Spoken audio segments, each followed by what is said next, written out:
Hello friends, welcome to Chanakya GS. आज के इस क्लास में हम पृथ्वी के उत्पत्ति यानी ओरिजिन ऑफ अर्थ के बारे में डिस्कस करने वाले हैं। इससे पहले हमने सौरमंडल में पृथ्वी के बारे में पढ़ा, पृथ्वी के बारे में हमने जाना था और पृथ्वी की आंतरिक संरचना को भी देखा था।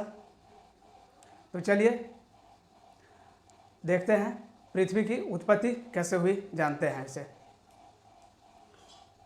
तो सबसे पहले पृथ्वी जो है प्रारंभिक अवस्था में जो है इनिशियल स्टेज में पृथ्वी जो है वह लाल धधकता हुआ जो है गोला था, यह जिसे हमने रेड हॉट लिखा है। यह पृथ्वी हमने मान लिया, यह पृथ्वी है और यह सबसे पहले जो है वह लाल जो है दिख रहा था।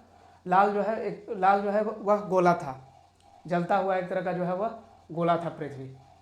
फिर कुछ समय के पश्चात जो है कुछ समय बाद यह जो है सिकुड़ करके छोटा रूप ले लिया। यहाँ हमने लिखा हुआ भी है सिकुड़न। यह सिकुड़न के चलते यह छोटा हो गया, जो है सिकुड़ गया। तो फिर जो है कुछ समय के बाद, समय बीतने के साथ यह जो है पृथ्वी दो भाग में बट गया। बाहर वाले भाग को पेंथलासा कहा गया और अंदर वाले भाग को पेंजिया। अंदर वाले भाग को पेंजिया कहा गया है और बाहर वाले भाग को पेंथलासा कहा गया। और पेंजिया जो है आगे जा कर के कुछ समय बीतने के बाद यह जो है दो भाग में बट गया। अंगारा लैंड, जिसे लारेशिया कहा जाता है, ये आप देख सकते हैं। इसके बाद यह दो भाग में बट गया है, पृथ्वी दो भाग में बट गया। ये भी पृथ्वी ही है, पेंजिया और पेंथलासा में बटा। और फिर पेंजिया जो है आगे जा कर के अंगारा लैंड दो भाग में बट गया, जिसे ऊपर वाले भाग को अंगारा लैंड लारेशिया कहा गया और नीचे वाले भाग को गोंडवाना लैंड, जिसे जम्बू द्वीप भी कहते हैं, गोंडवाना लैंड कहा गया और जिसे हम जम्बू द्वीप भी कहते हैं। और इसके बीच का जो जगह था, इसके बीच में समुद्र है, इसे थेथिस सागर नाम दिया गया। अंगारा लैंड और गोंडवाना लैंड के बीच एक सागर है जिसे थेथिस सागर कहा गया। सागर या समुद्र कह सकते हैं, दोनों एक ही होता है, तो उसे थेथिस सागर कहा गया। और इस तरह ही जो है पृथ्वी का उत्पत्ति हुआ। पृथ्वी का उत्पत्ति इस तरह से ही हुआ।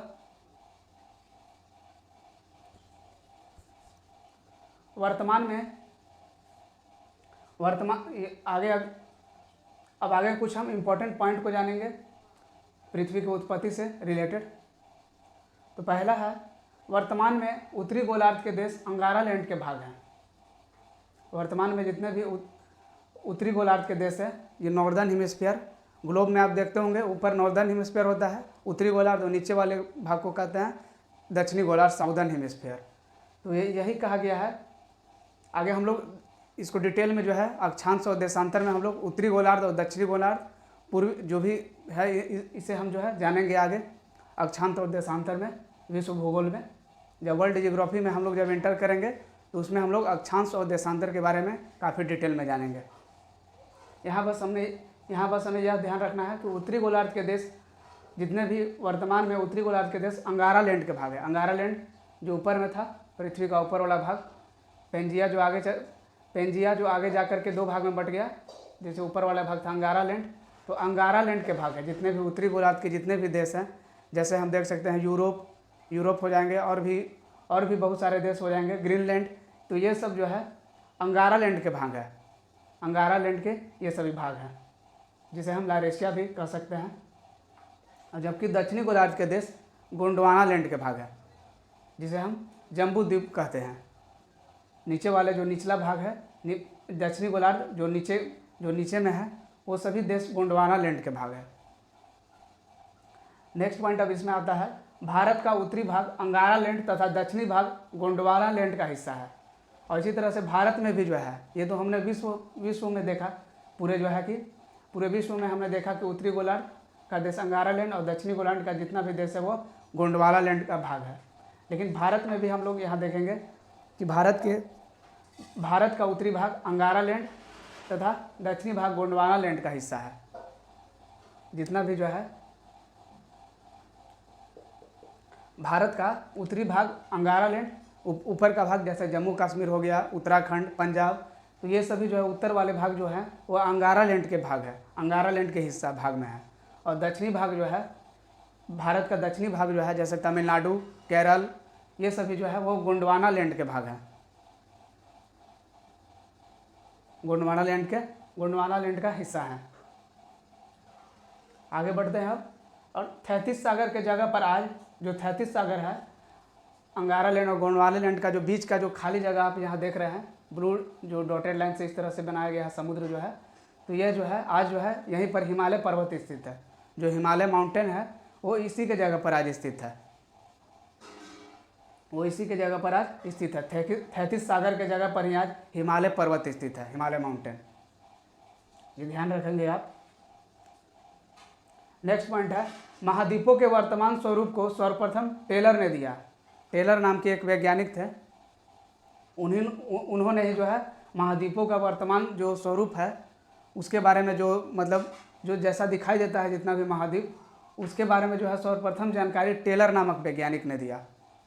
जितने भी महाद्वीप है, 7 महाद्वीप है, कंटिनेंट जिसे हम बोलते हैं, इंग्लिश में कंटिनेंट कहा जाता है, तो वो जो है टेलर ने इनके बारे में सबसे पहले जानकारी दिया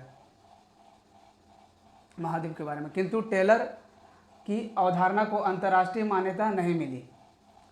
टेलर को जो है वह अंतर्राष्ट्रीय जो है मान्यता नहीं मिला, जो है इंटरनेशनल लेवल पर जो है इनको जो है वह मान्यता नहीं मिला।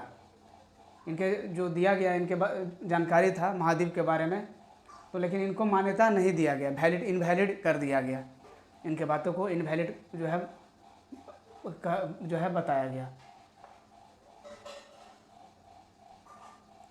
आगे है, वैगनर ने महाद्वीप विस्थापन का सिद्धांत दिया, जिसे हम बोलते हैं कॉन्टिनेंटल ड्रिफ्ट थ्योरी, जिसे हम कहते हैं इंग्लिश में कॉन्टिनेंटल ड्रिफ्ट थ्योरी के नाम से जानते हैं। तो वैगनर ने महाद्वीप विस्थापन का सिद्धांत दिया।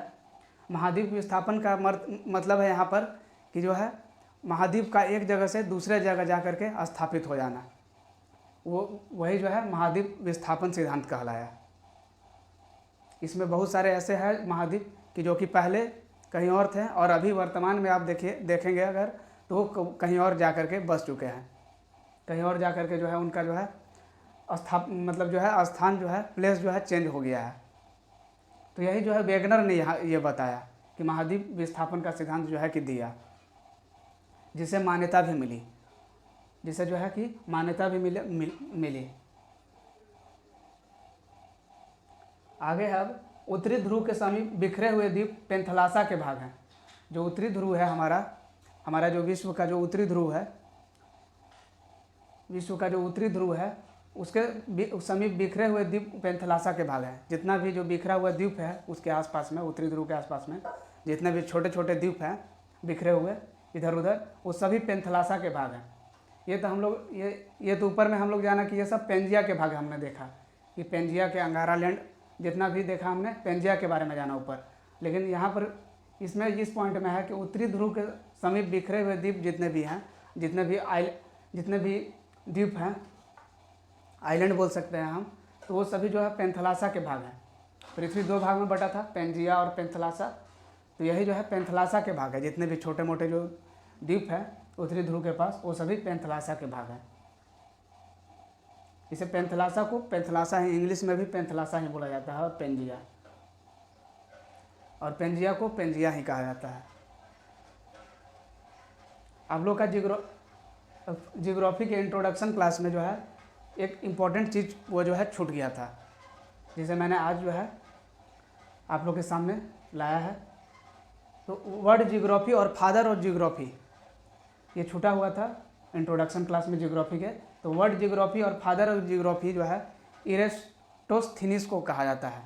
इरेस्टोस्थीनिस ये भी जियोग्राफर्स थे, तो इन्हीं को ही जो है फादर ऑफ जियोग्राफी और वर्ल्ड जियोग्राफी माने जो जियोग्राफी भूगोल वर्ड जो दिए हैं वो इरेस्टोस्थीनिस ने ही दिए हैं। इरेस्टोस्थीनिस ने ही जो है वो दिया है। जियोग्राफी शब्द, भूगोल शब्द और भूगोल के पिता, भूगोल के जनक वो जो है इरेस्टोस्थीनिस कहे जाते हैं। ये क्वेश्चन भी एसएससी और सीडीएस एग्जाम में जो है यह पूछा गया है, यह पूछा हुआ क्वेश्चन है कि वर्ल्ड जियोग्राफी और फादर ऑफ जियोग्राफी मतलब जो है कौन है, इस तरह का क्वेश्चन पूछा गया है।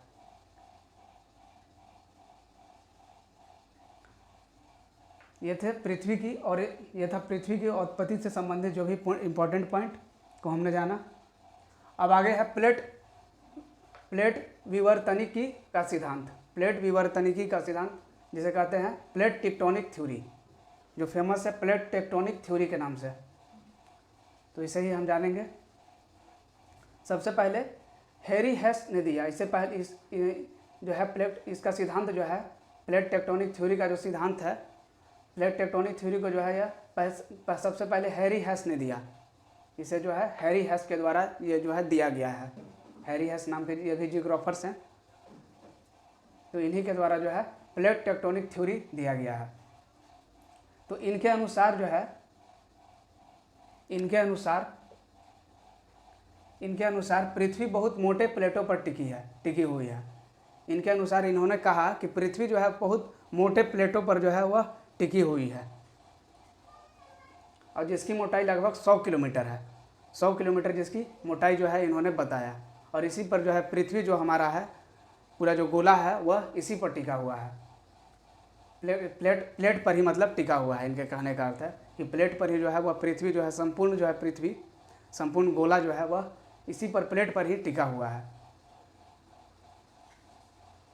आगे अब है इसमें महासागर के पास ये प्लेट पतले होते हैं। महासागर जहाँ भी होगा, जैसे प्रशांत महासागर, हिंद महासागर, ये सभी जगह जो है महासागर के पास ये जो प्लेट होंगे वो पतले होते हैं।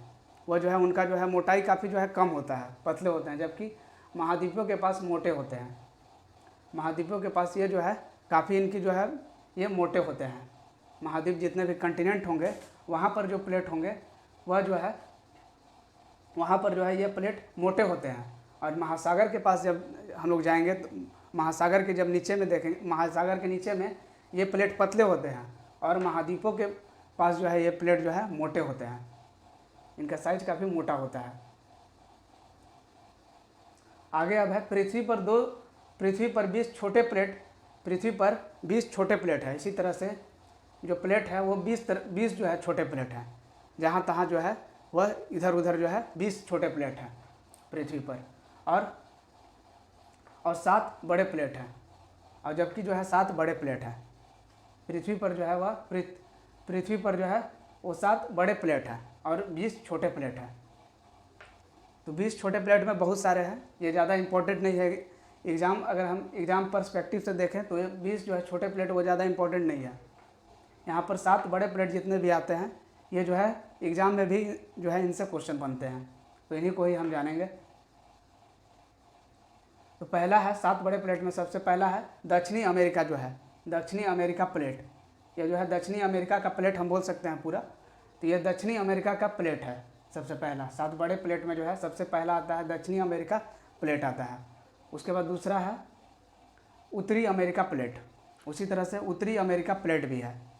जहाँ पर उत्तरी अमेरिका है उसके नीचे में भी जो है वह प्लेट है, तो उसी का नाम दिया गया है उत्तरी अमेरिका प्लेट। इसे हम प्लेट बोल सकते हैं।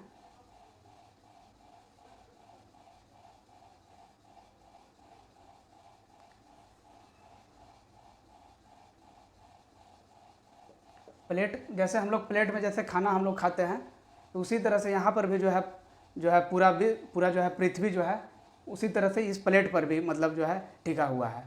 मैंने कह सकते हैं कि उस प्लेट पर ही जो है प्लेट है, उसी पर जो है वो संपूर्ण जो है पूरा पृथ्वी जो है वह जो है खड़ा है। जैसे थाली में खाना रहता है प्लेट में, उसी तरह से पृथ्वी भी है प्लेट पर ही जो है वह टिका हुआ है। अब आगे है दूसरा देख लिए उत्तरी अमेरिका प्लेट है। तीसरा है अफ्रीका प्लेट, और चौथा है अफ्रीका जो है महाद्वीप भी है, तो अफ्रीका जो है प्लेट भी एक है। अफ्रीका महाद्वीप के नीचे का जो प्लेट है उसे अफ्रीका जो है प्लेट कहा जाता है। आगे है चौथा अंटार्कटिका प्लेट, और पांचवा है यूरेशिया प्लेट। छठा है इंडो ऑस्ट्रेलिया प्लेट। छठा आता है इंडो ऑस्ट्रेलिया प्लेट, और सातवां है प्रशांत महासागर प्लेट। ये भी जो है एक प्लेट ही है, प्रशांत महासागर प्लेट। ये प्रशांत महासागर के नीचे का प्लेट है, जो काफ़ी जो है जो बड़े प्लेट में जो है यह आता है। और बाकी जो ऊपर का हमने देखा वह महाद्वीप के नीचे का प्लेट है। बाकी 6 जो प्लेट है वह महाद्वीप के नीचे का प्लेट है बड़े प्लेट में, महाद्वीप के नीचे का प्लेट है, लेकिन प्रशांत महासागर का ये जो है ये एक महासागर के नीचे का प्लेट है। प्रशांत महासागर ये जो है महासागर है, तो इसके नीचे का प्लेट भी जो है वो भी 7 बड़े प्लेट में ही आता है। और अंतिम पॉइंट है, ये प्लेट टेक्टोनिक थ्योरी से ही संबंधित है कि प्लेटों के टकराने से ही भूकंप आते हैं। जो अर्थक्वेक आता है वह प्लेट के ही टकराने से ही आता है। आपस में प्लेट के टकराने से ही वह जो है प्लेट जो है भूकंप आते हैं। अर्थक्वेक जो हम लोग कहते हैं वह इसी के चलते आता है, प्लेट के टकराने से ही, टकराव के कारण ही जो है वह जो है भूकंप आता है। ये था जानकारी प्लेट टेक्टोनिक थ्योरी के बारे में। तो मिलते हैं अब अगले वीडियो में, तब तक के लिए take care, love you all, जय हिंद, जय भारत।